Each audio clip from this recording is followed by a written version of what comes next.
MPSC तर खूप मोठं आव्हान वाटत होतं मला, एवढं पेलवेल की नाही. मग मी जरा सर्च केला, विद्यार्थ्यांना भेटलो, मित्रांना भेटलो. मग मला वाटलं की पीएसआय एक छोटी एक्झाम आहे सिलेबसच्या दृष्टीने, की ही निघू शकते. घरी पण अशी जागा नव्हती अभ्यासाला, कारण घर छोटं होतं माझं. मग शेतात अभ्यास करायचं ठरवलं. आणि शेतातलं जे घर होतं ना गोडाऊन आमचं, ते अन्नधान्य सगळं तिथं भरलेलं होतं, कापूस वगैरे माल सगळा, कारण त्या काळात ते विकलं गेलेलं नव्हतं. मग जी कांद्याची चाळ होती ती मी जागा बनवली. रिझल्ट आला मार्चमध्ये पीएसआयचा आणि मी लायब्ररीत बसलेलो होतो. रिझल्ट आला, मला समजलं की एक चर्चा होती ग्रुपवर की आज रिझल्ट येऊ शकतो. माझा फोन बराच वेळा वाजत होता, म्हणून मी फोन सायलेंट ठेवायचो आणि जरा सोशल मीडिया बाबतीत वगैरे स्वतःवर रिस्ट्रिक्शन घातले होते. मला आठवतं की मी बराच वेळ तो फोन घेतला नाही, कारण मी अभ्यास करत होतो. नंतर मित्र लायब्ररीत आले गुलाल वगैरे घेऊन की रिझल्ट लागलाय आणि तो पीएसआय झालाय असं म्हणून.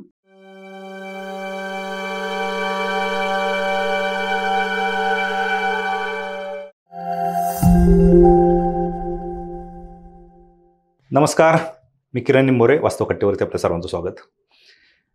2021ची जी काय राज्यसेवा परीक्षा झाली त्याच्यामध्ये BDO पदी निवड झालेली आहे आणि 2019मध्ये ज्यांची PSI म्हणून निवड झाली होती, अर्ध ट्रेनिंग केलं आणि पुन्हा राज्यसेवेच्या परीक्षेतून त्यांची निवड झाल्यामुळे ते BDO पदी नियुक्त झाले आणि त्यांचं आत्ता सध्या ट्रेनिंग आहे. आणि विशेष म्हणजे 2021मध्ये इंटरव्ह्यूमध्ये सर्वात जास्त मार्क असणारे अक्षय पगार सर आपल्यासोबत आहेत. सर, आपलं वास्तव कट्ट्यावरती थँक्यू सर. 2021 हो सर. इंटरव्ह्यू तुम्हाला 73 मार्क होते. हो. सगळ्यात जास्त मार्क तुम्हाला होते. यावर्षी जरा मार्क वाढलेत, तो भाग वेगळा आहे. परंतु सरांचा जर एकंदरीत प्रवास सांगायचा झाला तर सर तसे मिलिटरीची किंवा CDSची तयारी करत होते आणि सर तिकडून पुन्हा MPSC क्षेत्रात आले आणि एक पोस्ट घेऊन गेले. म्हणजे आपल्या विद्यार्थ्यांची एक पोस्ट सरांनी घेतलेली. तर एकंदरीत सर सुरुवातीला मिलिटरीची तयारी करत होते, CDSची तयारी करत होते, नंतर PSI झाले, PSI सोडून आले, BDO झाले आणि इंटरव्ह्यूला 73 मार्क पडले. ह्या सगळ्या गोष्टी क्रमाक्रमाने आपण जाणून घेणार आहोत. ॲक्च्युली सरांना 73 मार्क का पडले आणि कशामुळे पडले हे सुद्धा आपण जाणून घेणार आहोत. पण सर, तुम्ही मिलिटरीची तयारी करत होते, CDSची तयारी करत होते, का नेमकं त्या क्षेत्राकडे जाण्याचं का ठरवलं तुम्ही?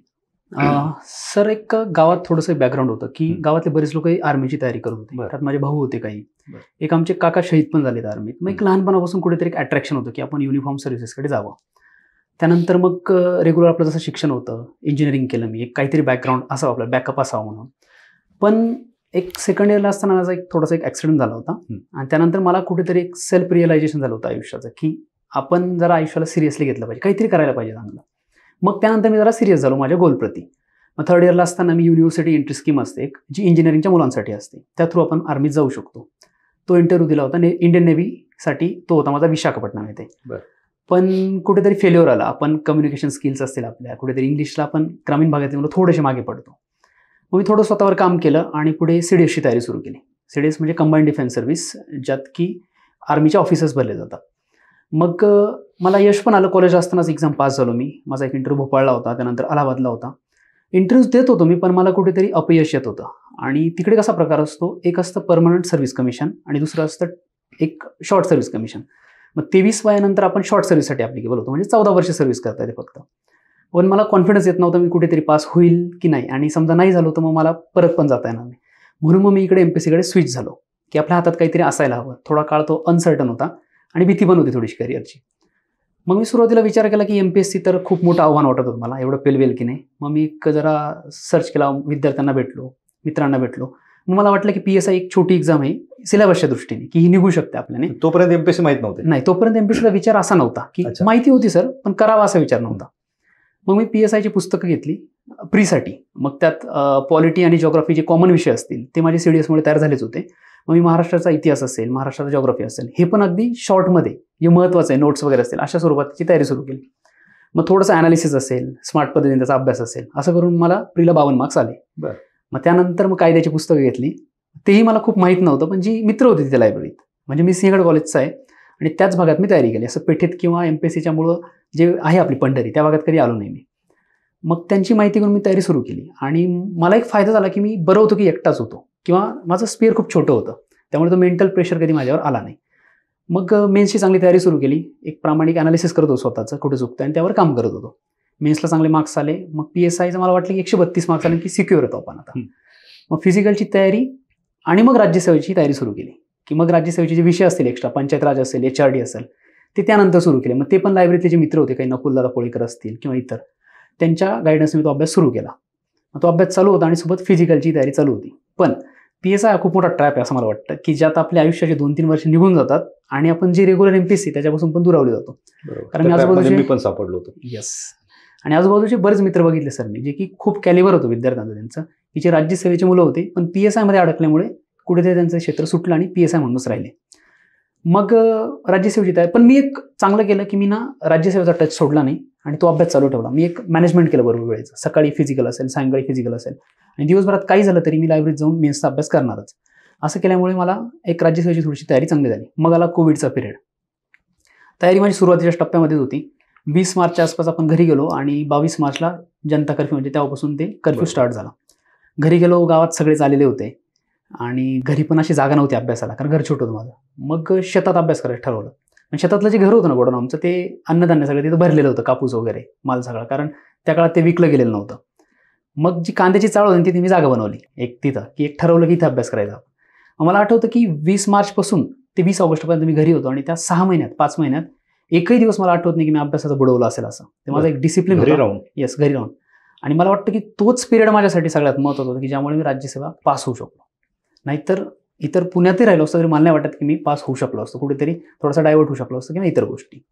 यासोबत मग मी एक माझा डिसिप्लिन ठेवला होता की सायंकाळचा वेळ मी PSI फिजिकलसाठी देईल. कारण मला थोडीशी जाणीव पण होती की खूप अनसर्टन पिरियड आहे हा.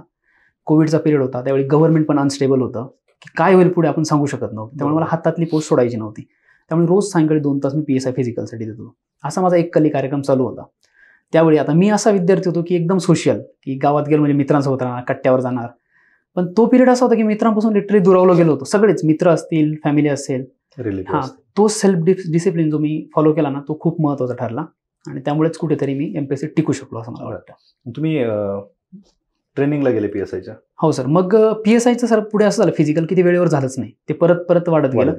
पण मग त्या दरम्यान राज्यसेवेची प्री झाली. त्या प्रीला मला चांगला स्कोर होता आणि मग मी त्यावेळी खूप पॅशनेट होतो, एकदम पीकवर होतो अभ्यासाच्या. मग मी 2 महिन्यात मेन्सचा अभ्यास संपवला आणि अभ्यास चालू होता. मग आमचं फिजिकलचं टाइम टेबल आलं 22च्या पावसाळ्यानंतर. पण असं झालं की मग मी द्विधा मनस्थितीत पडलो की काय करावं आता, राज्यसेवा करावी की PSI करावं. पण कुठेतरी तीच भीती होती की जे हातातलं आहे ते सोडायला नको. आणि घरच्यांशी मी बोलत होतो. आता घरच्यांशी प्रामाणिक राहणं गरजेचं होतं. मग घरच्यांचा सल्ला घेऊन मी PSIच फोकस करायचं ठरवलं. मग मी थोडासा मेन्सचा अभ्यास थांबवला आणि PSIच्या फिजिकलची तयारी सुरू केली. ऑक्टोबरमध्ये माझं फिजिकल होणार होतं आणि ऑक्टोबरची तारीख आली आणि त्यांचं सर्क्युलर आलं की फिजिकली पुढे ढकलण्यात येते. काहीतरी कोल्हापूरचे आणि इकडचे विषय होते नाशिकचे, जे पुढे गेले. मग परत नोव्हेंबरची तारीख दिली त्यांनी, 23 नोव्हेंबरला फिजिकल होतं. परत नाशिकला माझं फिजिकल होणार 2 दिवस आधी त्यांचं सर्क्युलर आलं की काही प्रशासकीय कारणास्तव फिजिकल पुढे ढकलण्यात येते आणि माझी मेन्स होती 4, 5, 6 डिसेंबर. मग त्यावेळी मात्र मला खूप म्हणजे असं डिप्रेशन नाही म्हणताना मला खूप वाईट वाटलं की आपण MPSCचा मेन्सचा अभ्यास सोडला, फिजिकल फोकस केला आणि आता ऐनवेळी तेही होत नाही आणि मेन्सचा अभ्यास आपण केला नाही. पण मग मी जसा होता तसा ती 5-6 दिवस रिव्हिजन करून मेन्स दिली. ती मेन्स माझी क्लिअर पण झाली आणि मी इंटरव्ह्यूला होतो. तर त्यावेळी मला एक लेसन शिकायला भेटलं की आपण कुठेतरी स्वतःला अंडर एस्टिमेट करतो. म्हणजे आपण आपल्या स्वतःच्या पोटेन्शियलवर विश्वास ठेवत नाही. जर मी त्याच वेळी राज्यसेवा फुल फोकस ठेवले असते तर कुठेतरी मी त्यावेळी सिलेक्शन झालं असतं. कारण मला फायनल पोस्टपासून फार कमी मार्क्स होते नायब तहसीलदार मिळण्यापासून. मग ठीक आहे, मग ते फिजिकल आलं परत पुढच्या वर्षी 23च्या जानेवारी एंडिंग किंवा फेब्रुवारी स्टार्टिंगला. त्यावेळी परत आपली प्री होती 21ची. मग त्यावेळी मात्र मी फिजिकल पूर्ण करण्याचं ठरवलं आणि सोबत प्रीचाही अभ्यास चालू ठेवत होतो. मग त्यावेळी मी काही गोष्टी करतो, जसं की माझे समाजसुधारक असतील ते रेकॉर्ड करून घेणार, कानात इयरफोन्स टाकणार आणि पळायला जाणार तिथे ते ऐकणार. अशा गोष्टी म्हणजे तो टाइम बरोबर मी मॅनेज करत होतो.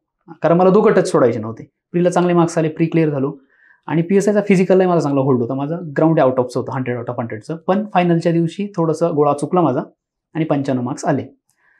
तर तिथलाही इंटरव्ह्यू माझा चांगला झाला होता, पण काही चुकींमुळे थोडेसे मार्क्स कमी आले होते. मीनवाईल मग मी राज्यसेवेच्या मेन्सची तयारी करत होतो. फेब्रुवारी ते मे 3 महिने माझ्याकडे काळ होता. सुरुवातीचा पिरियड थोडासा फिजिकलमध्ये गेला. मग रिझल्ट आला मार्चमध्ये PSIचा आणि मी लायब्ररीत बसलेलो होतो. रिझल्ट आला, मला समजलं की एक चर्चा होती ग्रुपवर की आज रिझल्ट येऊ शकतो. माझा फोन बराच वेळा वाजत होता, पण मी फोन सायलेंट ठेवायचो आणि जरा सोशल मीडिया बाबतीत वगैरे स्वतःवर रिस्ट्रिक्शन घातले होते. मला आठवतं की मी बराच वेळ फोन घेतला नाही, कारण मी अभ्यास करत होतो. नंतर मित्र लायब्ररीत आले गुलाल वगैरे घेऊन की रिझल्ट लागला आणि तो PSI झालाय असं म्हणून. त्याच वेळी मी बाहेर गेलो आणि मग कुठेतरी ते 1-2 दिवस त्या रिझल्टमध्ये होतं सेलिब्रेशन सगळं. तर तो रिझल्ट माझ्यासाठी खूप स्पेशल होता, कारण ते पहिलं यश होतं आणि त्याच्यासाठी मी खूप मेहनत घेतली PSIसाठी. म्हणजे मला जेवढं राज्यसेवेतला यशाने आनंद झाला नव्हता ना, तेवढा आनंद मला PSIने झाला होता. आणि कुठेतरी मी वर्दीचा पॅशनेट माणूस होतो, युनिफॉर्म सर्व्हिसेससाठी तयारी करत होतो आणि ते PSIचं यश म्हणजे माझ्यासाठी खूप महत्त्वाचं होतं. नक्कीच. तुम्ही ट्रेनिंगला गेले, त्यानंतर ट्रेनिंग केलं 6 महिने, पुन्हा सोडून आले आणि राज्यसेवेची तयारी केली. असं नाही वाटत का की तुम्ही एका कॅन्डिडेटची जागा पण घेतली PSIची? तुमच्या जागेवर एखादा PSI गेला असता? नक्कीच सर, मला सुरुवातीला असंच वाटत होतं सर. आणि पण एक मला असं वाटत होतं की आपण कुठेतरी अजून चांगलं डिझर्व करतो. एक आपलं जे कॅलिबर आहे, आपण आधी UPSC तयारी करतो CDSची, आणि ते PSIवर सेटल नको व्हायला म्हणून मी माझा अभ्यास चालू ठेवला. आणि मला एक सांगायचं झालं, PSIचा जो रिझल्ट आला माझा, त्यानंतर मी गावी गेलो नाही. गावी मला बरेच मिरवणुकीसाठी बोलत होते, सत्कारासाठी बोलत होते. मी सगळ्यांचे कॉल रिसीव्ह केले अगदी आदराने, पण मी घरी न जाण्याचं ठरवलं. आणि त्यामुळे जो 1 महिना होता माझ्यासाठी, तो 1 महिन्यात चांगला अभ्यास केल्यामुळे 21ला माझा स्कोअर चांगला आला. स्कोअर चांगला असताना पण मी अकॅडमी जॉईन करण्याचं ठरवलं. म्हणजे माझ्याकडे तेव्हा ऑप्शन होता की मी गेलो नसतं तरी चाललं असतं, पण माझं पॅशन होतं PSIसाठी. मी PSIवर आयुष्य काढण्यासाठी तयार होतो. ठीक आहे. मग मीनवाईल मला राज्यसेवेचा स्कोअर आला आणि मला असं वाटलं की आपण यावेळी ॲड पण मोठी झाली सर, 623ची, आणि पुढच्या वर्षी ऑब्जेक्टिव्ह न राहता सब्जेक्टिव्ह होणार होता पेपर. त्यामुळे मला एक वाटलं की एक आपण चान्स घ्यावा, शेवटचा चान्स म्हणून. जर नाही झालं तर किमान आयुष्यात रिग्रेट तरी नाही आला, आणि आपण पूर्ण मग एकदम फुल फ्लेजने PSI करायचं आयुष्यभर, त्याची माझी तयारी होती. मग मला अगदी 1 महिना बाकी असताना माझं एक्सटेन्शन मंजूर झालं, अगदी शेवटच्या टोकाला. जशी आपली गव्हर्नमेंटची प्रोसेस असते की वेळेवर कधी काही भेटत नाही ते. मग 1 महिन्यापूर्वी मला एक्सटेन्शन मिळालं. एक्सटेन्शनवर बाहेर आलो, मेन्सची तयारी केली, पण स्कोअर फार कमी आला माझा. मेन्स क्लिअर होणार होती माझी, त्यावर पण चांगली पोस्ट मिळणार नव्हती.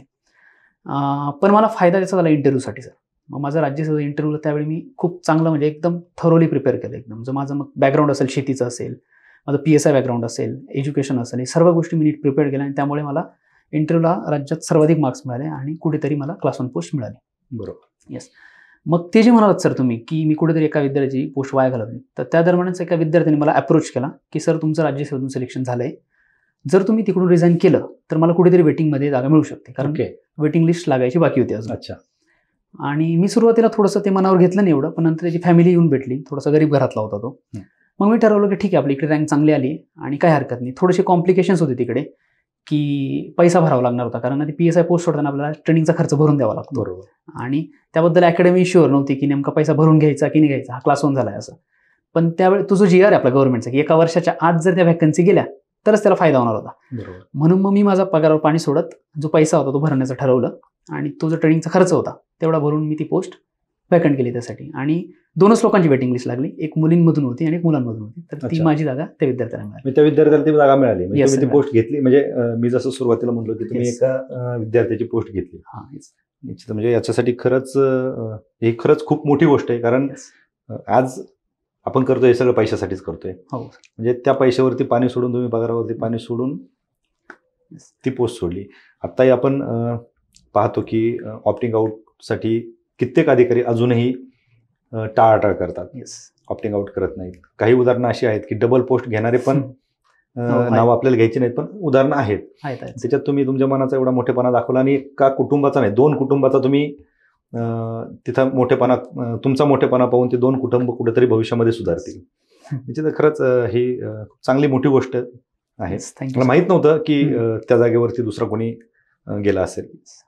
निश्चितच या वेटिंग लिस्टचा फायदा होतो विद्यार्थ्यांना. हो, नक्कीच होतो. तर असे जर विचार असतील, आणि खरंच अशा विचाराचे अधिकारी असणं गरजेचं आहे. हे कुठेतरी मला वाटतं तुमचं CDS असेल किंवा मिलिटरी असेल, याच्या ट्रेनिंगचा कुठेतरी फायदा तुम्हाला या सगळ्याच गोष्टीमध्ये होत असावा, आणि कदाचित त्याचाच फायदा तुम्हाला इंटरव्ह्यूमध्ये झाला असेल.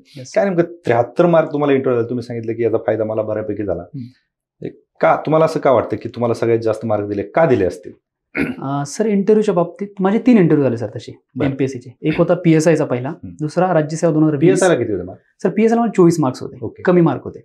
त्यानंतर होता राज्यसेवेचा, तिथं जाधव सरांचा पॅनल होता, 54 मार्क्स होते. आणि तिसरा पॅनल जो होता यावर्षी दिगावकर सरांचा होता, तिथे मला 73 मार्क्स होते. आता कसं असतं की आपण परफेक्ट नसतो, आपली एक जर्नी असते, आपण डेव्हलप होत जातो. तर PSIच्या वेळेस मी चांगली तयारी केली होती, मी खूप पॅशनेट होतो, त्यामुळे कायदे असतील, चालू घडामोडी असतील, किंवा स्वतःच्या हॉबीज वगैरे चांगलं काम केलं होतं. पण इंटरव्ह्यूचा मला अनुभव नव्हता, तर त्या ठिकाणी मी कुठेतरी सर जेवढं विचारणार त्यापेक्षा मी जास्तच उत्तर देत होतो. मला इव्हन निंबाळकर सर म्हणाले पण होते की तुला जेवढं विचारतोय तेवढंच तू सांग.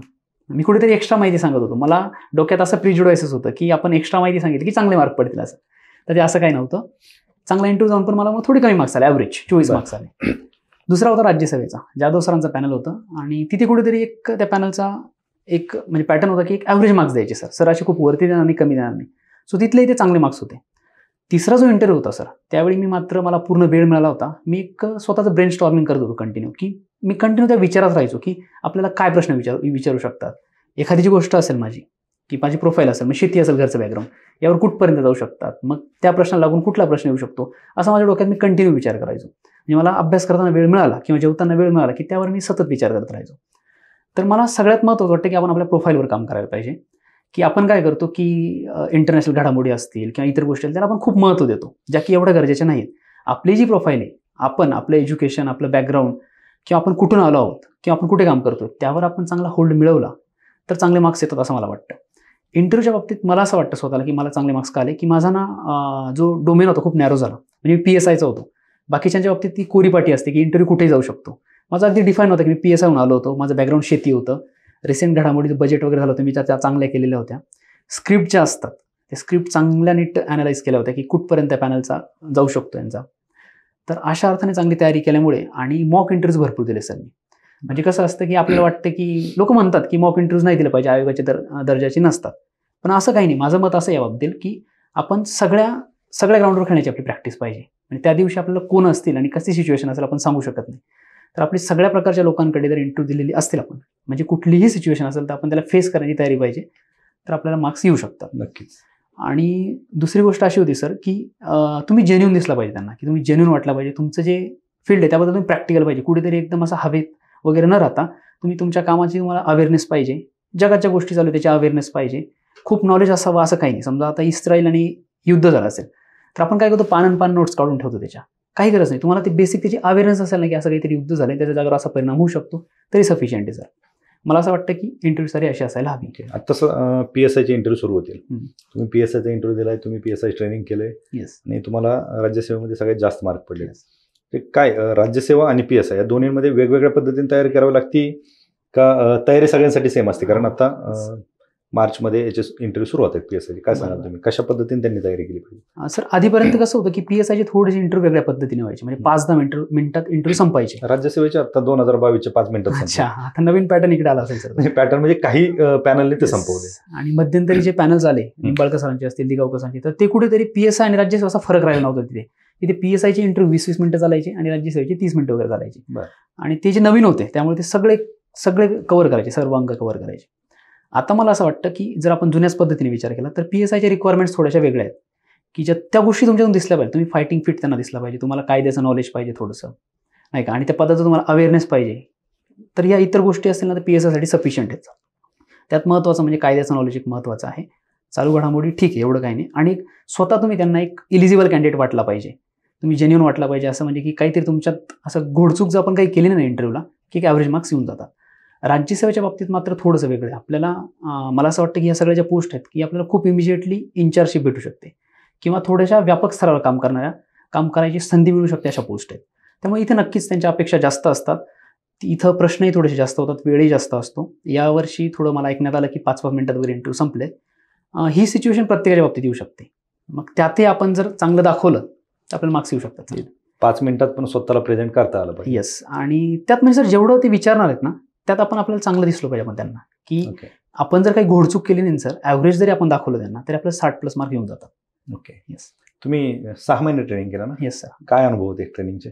सर ट्रेनिंगचा पिरियड खरंच खूप शिकवणार होता माझ्यासाठी. सुरुवातीला आपण कसं असतो, आपल्या कम्फर्ट झोनमध्ये जगत असतो की आपल्या सोयीनुसार उठणार, सोयीनुसार जगणार. पण PSI जे असतं ना, मला असं वाटतं की ट्रेनिंग प्रत्येकाने किंवा एखाद्याच्या आयुष्यात त्याची ट्रेनिंग झाली पाहिजे. कारण आपण आपल्या लिमिटच्या पुढे जाऊन काम करायला शिकतो. मग आता तिथलं शेड्यूल आमचं जे असायचं, सकाळी 4:30 वाजता सुरू व्हायचं आणि रात्री 8:30 पर्यंत असायचं. म्हणजे कुठेतरी फटी घेऊन जातो 4-5 तासात. पण त्याच्या पुढे काम करायची आपल्याला सवय लागते. कुठलीही सिच्युएशन असेल ती फेस करण्याची, आव्हान चॅलेंजेस स्वीकारण्याची सवय आपल्याला PSIच्या ट्रेनिंगमध्ये लागते. नवनवीन गोष्टी शिकायला भेटतात. जो डिसिप्लिन सगळ्यात महत्त्वाचा असतो युनिफॉर्म सर्व्हिसमधला, ती शिकायला भेटते. वेगवेगळ्या कायद्याचं नॉलेज भेटतं आपल्याला. आणि यापुढे जाऊन आपण बाकी गोष्टी पण असतात. आपण न्यूट्रिशनचा विचार करायला लागतो आपल्या. म्हणजे तिथे मी बघितलं सर की बरेच गावाकडची मुलं असतात ज्यांचं बॅकग्राऊंड सायन्स नाही, ती मुलं सुद्धा न्यूट्रिशनच्या गोष्टी करतात, कायद्याच्या गोष्टी करतात, लॉयरसारख्या. म्हणजे ती मला खूप वर्सटाईल ट्रेनिंग वाटते. ऑलराऊंडर होण्यासाठी ती एक मला महत्त्वाची ट्रेनिंग वाटते. नक्कीच. काय आता बरेच जण म्हणतात ट्रेनिंगमध्ये गेल्यावर खूप हाल होतात. हां सर, ते कसं आहे की आपला जो आपलं जे आहे ना, हेल्थ जे आहे ना, ती MPSCमध्ये खूप कॉम्प्रोमाइज होते. म्हणजे जो 2-3 वर्षाचा पिरियड असतो ना, MPSCची लाईफस्टाईल जी आहे तिथे आपली बरीच कॉम्प्रोमाइज होत असतं. मग तिथे आपल्याला बरेच आजार पण होऊ शकतात. काहींना मणक्याचे आजार आहेत, पाठ वगैरे दुखायला लागते. इथं एमपीएससीला कॉमन एक स्पॉन्डिलिसिस वगैरे झाला. तर मग त्यामुळे थोडंसं ट्रेनिंगला कोपअप होण्यासाठी वेळ लागतो. पण एकदाचा सुरुवातीचा 1-2 महिना गेला की पीएसआय ट्रेनिंग खूप सोपी आहे. सुरुवातीचं फिजिकल जर आपल्याला जमलं तर नंतर मग सर आपण त्यासाठी आपण म्हणजे जसं डार्विन्स म्हटलंय की आपण अडॅप्ट होतो सिच्युएशनला सर्वाइव्ह होण्यासाठी. अडॅप्ट होतो आणि नंतर काही वाटत नाही. नंतर बाहेर येऊशी वाटत नाही. नंतर बाहेर वाटत नाही सर. मला एक सांगा की आता तुमच्या वेळेस फिजिकल 100 मार्कला येस सर होता, मार्क काउंट करत होते. आता क्वालिफाय झाले. खरंच म्हणजे तो निर्णय योग्य वाटतो का तुम्हाला? सर मला पर्सनली विचाराल तर मला हे निर्णय योग्य नाही वाटत. कारण पीएसआय ही जी पोस्ट आहे ही एक फील्ड पोस्ट आहे. या ठिकाणी तुमच्या फिजिकल क्षमतांचा खरंच कस लागतो. तुम्हाला ग्राउंडवर उभं राहावं लागू शकतं 6-6 तास 8-8 तास.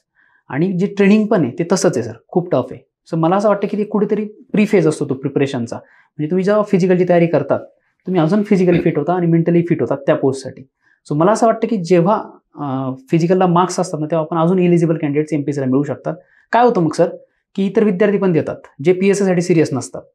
मग ते रिटर्नला चांगले मार्क्स पाडतात पण इथे कुठेतरी 60 मार्काच्या वर क्वालिफाय होऊन ते जातील. पण ते टिकतील का नाही किंवा ते पोस्ट स्वीकारतील, ट्रेनिंगला जातील का नाही तो नंतरचा भाग.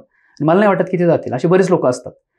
सो जे इलिजिबल कॅन्डिडेट्स आहेत, जेन्युइन कॅन्डिडेट्स आहेत त्यांच्यावर कुठेतरी यामुळे अन्याय होतो असं मला वाटतं. आणि पीएसआय खरं तर तसेच कॅन्डिडेट डिझर्व करते.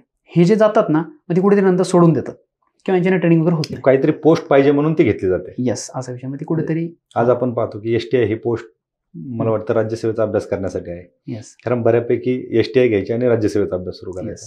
तशा पद्धतीने ते पीएसआय कडे पाहिलं जाऊ शकतं. हो सर. एसटी आणि एसटी बाबतीत कसं आहे की तिथे ट्रेनिंगचा खर्च नसतो गव्हर्नमेंटचा. तिथे एक वेळ आपण समजू शकतो कोणीतरी आलं आणि सोडून गेलं. पण पीएसआयच्या बाबतीत गव्हर्नमेंट खूप इन्व्हेस्ट करत असतं. बरोबर. तो तसा व्यक्ती बनवण्यासाठी ते ट्रेनिंग एकदम डिझाईन आहे. जसं आयपीएसचं ट्रेनिंग आहे एक्झॅक्ट कॉपी केलंय आपण, 1-2 पार्ट सोडले तर. त्यामुळे तिथे एलिजिबलच कॅन्डिडेट्स पाहिजे जे डिझर्व करतात पीएसआय. खरं तर ते आले पाहिजे म्हणून फिजिकलला मार्क्स पाहिजे आणि तसेच व्यक्ती तिथे आले पाहिजे. नक्कीच. तुम्ही मिलिटरीची तयारी करत होते, येस सर. सीडीएसची तयारी करत होते. आपण पाहतो की तुम्ही तिकडून एमपीएससीकडे आलात.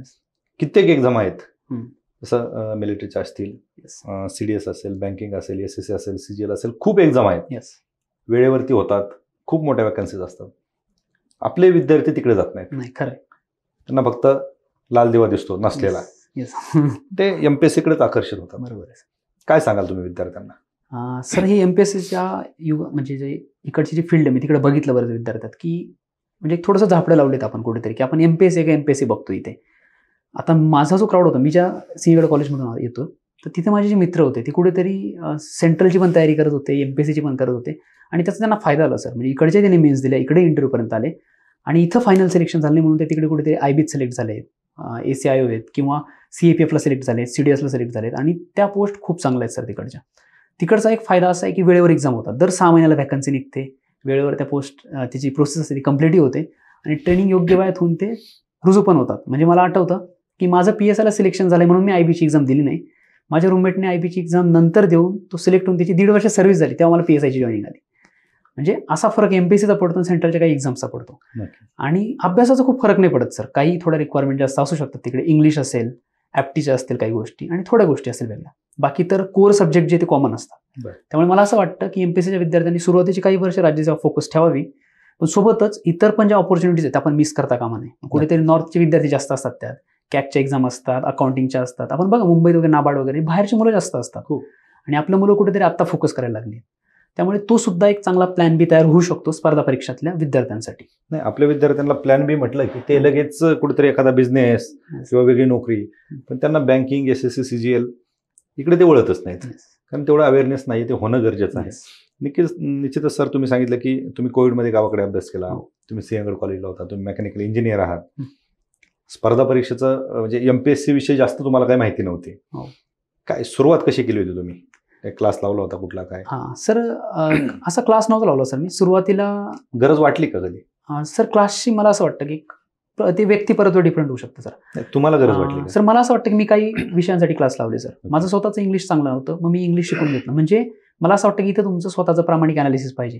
तुम्ही कुठे कमी आहात ते तुम्ही शिकून घेतलं पाहिजे, मान्य करून शिकून घेतलं पाहिजे. स्वतः आपण एफर्ट्स घेतो तेव्हा खूप एफर्ट्स घ्यावे लागतात. जर क्लास लावले तर नक्कीच निम्मे एफर्ट्स वाचू शकतात. पण असं नाहीये की क्लास असायलाच पाहिजे. इथं सेल्फ स्टडीने पण गोष्टी होऊ शकतात. आज ऑनलाईनवर बरेच चांगले प्लॅटफॉर्म्स अवेलेबल झाले आणि कोविड नंतर तर ही संधी अगदी गावागावात उपलब्ध झाली. त्यामुळे क्लास पाहिजेच असं काही नाही सर. निश्चितच. काय सांगाल विद्यार्थ्यांनी, जे काही नवीन विद्यार्थी येत आहेत किंवा भरपूर विद्यार्थी आहेत जे इंटरव्ह्यू ऐकतात, त्यांना कुठेतरी तुम्ही कसा अभ्यास केला, तुम्ही कुठं पुस्तकं वाचली, कुठली पुस्तकं तुम्ही रेफर करत होते, कुठले रेफरन्स बुक तुम्ही वापरत होते, हे ऐकायचं असतं. काय सांगाल तुम्ही? सर रेफरन्स बुक जे असतात ही बऱ्यापैकी स्टँडर्ड आहेत आणि सगळ्यांना माहिती आहेत की जसं आपलं पॉलिटी असेल तर आपण एकतर कोळंबे सरांचं वाचतो किंवा लक्ष्मीकांत वाचतो, असं स्टँडर्ड सेट सगळ्यांना माहिती, किंवा नवीन नवीन चांगले सोर्सेस पण आहेत बाजारात. पण मला असं वाटतं की सोर्सेस तुम्ही एक ठरवा आणि त्यावर किती कमांड तुमची मिळते त्यावर एक्झाम निघत असते. मग आता तुमची अभ्यासाची पद्धती प्रत्येकाची वेगळी असू शकते. आता काही लोक कसे असतात की मी बघितलेत इतिहास घेणार आणि 15 दिवसात संपवणार अगदी, आणि त्यांचं लक्षात पण राहतं. मी थोडासा वेगळ्या पठडीतला माणूस होतो की मला तुकड्यात अभ्यास करायला आवडायचा. मी कुठेतरी एक सेक्शन घेणार समाज सुधारक, मी तेवढाच वाचणार, नीट करणार, विषय चेंज करणार, किंवा तुकड्यात कसं करणार की एक कोर सब्जेक्ट सकाळी करणार, दुपारचा एक वेळ रिझर्व ठेवणार आणि त्या 2 समाज सुधारकर वाचणार, नीट वाचणार एकदम, आणि त्याची इमिजिएट रिव्हिजन झाली पाहिजे असं काहीतरी बघणार. असं तुकड्यात अभ्यास केल्यामुळे मला चांगलं लक्षात राहत होतं. समजा रात्री जेवण करून आलो कधी, मग फक्त महाराष्ट्र जॉग्राफीचे फॅक्ट्स पाठ करणार, की आज पर्यटन स्थळ बघून घेणार, उद्या काहीतरी मग नद्या बघून घेणार, त्यांच्यावरचे धबधबे बघून घेणार. तर असं केल्यामुळे मला असं वाटतं की सर फॅक्ट चांगले प्रिपेअर झाले, आणि जो सकाळीचा वेळ जो होता कोर वेळ तो मी कन्सेप्च्युअल सब्जेक्टमध्ये देत होतो, त्यामुळे तिथे चांगलं प्रिपरेशन झालं. ओके. मग स्ट्रॅटर्जी जी व्यक्तीनुसार डिफरंट होऊ शकते ती तुम्ही बघा, की वेगवेगळे तुम्हाला इंटरव्ह्यूज मिळतील, मोटिवेशन मिळेल, तर त्यातली बघा की तुम्हाला कुठली सुटेबल होते आणि स्वतःची काहीतरी राहू शकते. मी मध्ये मध्ये तर ऑडिओ पण रेकॉर्ड करत होतो की बोर झालं मला तर काय करायचं, मग कधीतरी मी यूट्यूबचे व्हिडिओज बघत होतो की संपूर्ण महाराष्ट्राचा भूगोल इन 1 hour or 2 hour, नाही का, म्हणजे 1 तासात 2 तासात अशी व्हिडिओ सुद्धा मी बघत होतो. एवढंच की फक्त कंटिन्यू अभ्यासात तुम्ही राहिले पाहिजे, की जर तुम्ही जरी शांत जरी असाल की डोक्यात तुमचे विचार तेच असायला पाहिजे की माझं कुठे चुकतंय, कुठं काम करायला पाहिजे. येस, नक्कीच. अभ्यास चालू आहे का बंद आहे आता? सर गेले 8 महिने तर अभ्यास माझा बंद आहे थोडासा, आणि पण भविष्यात विचार काय? माझा DYSP पॅशन आहे, त्यामुळे एक शेवटचा अटेम्प्ट मी करू शकतो. तेच विचारणार होतं, DC का DYSP? सर DYSP साठी यावर्षी माझा जो पहिला प्रेफरन्स होता तो DYSPच होता, आणि इथून पुढे मला DYSP असेल सर. नक्कीच सर. खरं तर तुम्ही, म्हणजे मला सगळ्यात जास्त भावलेली गोष्ट ही म्हणजे तुम्ही ज्यावेळेस PSI सोडलं आणि त्या कॅन्डिडेटसाठी तुम्ही रिझाईन केलं, म्हणजे त्यांच्या विनंतीला मान दिला म्हणा, किंवा इतर ज्या गोष्टी असतील ते तुमच्या तत्वाला पटलं आणि त्यानुसार तुम्ही वागलं. कारण आज आम्ही खूप उदाहरणं पाहतो की अक्षरशः पायात सुद्धा पडतात, ऑप्ट आउट करा, पोस्ट सोडा. सोडणारे आहेत, पण काय असतं 1% किंवा एखादा कॅन्डिडेट असतोच की तो नाही करत, पण त्याच्यामुळे एखाद्या कुटुंबाचं आपण म्हणतो की उदरनिर्वाह त्या गोष्टीवरती चालणार असतो. आणि आपण पाहतो की सर्वसामान्य कुटुंबातील हे सगळे कॅन्डिडेट असतात. स्पर्धा परीक्षेची तयारी करणारा काही खूप असा काही सोन्याच्या चैनी गळ्यात टाकून अभ्यास करणारा कधी येत नसतो. असतात ठराविक, परंतु कुठेतरी आपल्याला ग्रामीण भागातून उदरनिर्वाहाचं साधन नसतं, कुठेतरी ते पॅशन असतं, आवड असते, स्वप्न पाहिलेली असते, ते साकार करण्यासाठी येतात. खरंच PSI सोडणं, PSI होण्यासाठी खूप विद्यार्थी तुम्ही पाहताय की तुम्ही स्पर्धा परीक्षा क्षेत्रामध्ये आहात, ग्रामीण भागातले विद्यार्थी येत आहेत, म्हणजे आवडलं मला ते खरंच. आणि ॲक्च्युली मला माहीत नव्हतं ते आधी, तुम्ही आल्याच्या नंतर सांगितलं, ते भारी वाटलं. निश्चितच सर, आपण वास्तव कट्ट्यावरती आलात आणि खरं वास्तववादी चर्चा घडवून आणली, त्याबद्दल थँक्यू सर. वास्तव कट्ट्याकडून आणि आमच्या टीमकडून खूप खूप अभिनंदन आणि आभार. Thank you sir.